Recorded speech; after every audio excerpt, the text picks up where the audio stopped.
Това е интересно. Правили си? Значи, караш го да остане, дърпаш се няколко крачки, за да не те пръска и тогава го пускаш. за да не те опръска просто. Да.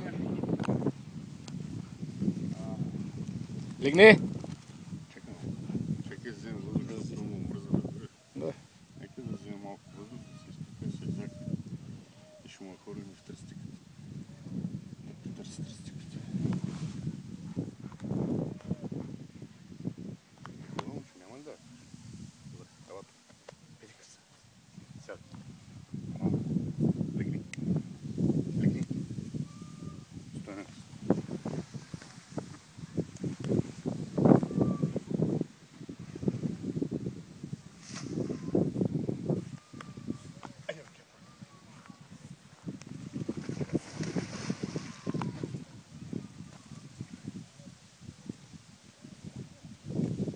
Много хубаво големи, аз съм право съм очуден.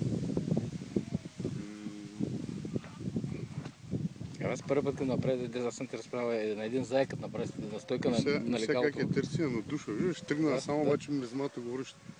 Сега търси с носата, там няма как да я вижда. Той знае долу-горе къде. Но не мога да я вижда.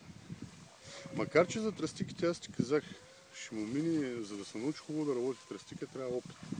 И ще мине доста време, докато натрупа опит. Но ще стане. Що има мерак да влезе, да рови, да търси. Ето, намеря. Браво, майче, браво, браво! На лов се сядаш с на столчето, кучето до тебе. Тук пада пасите от Американска. Значи с подпадъчетата няма проблем. Казах, само ако има друго куче може да Да, го... то ме е ясно, леко, то с другите но кучета. това ще е в началото. Това ще е първите няколко лова. Заедно с кръстиката ли ме носиш, моля?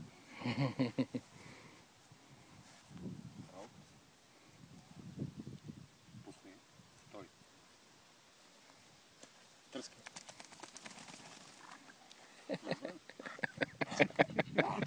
Ако искаш, направи го ти. Нека да се вземе малко въздух да изпушим цигара и ще му хвърлим под въдъчета.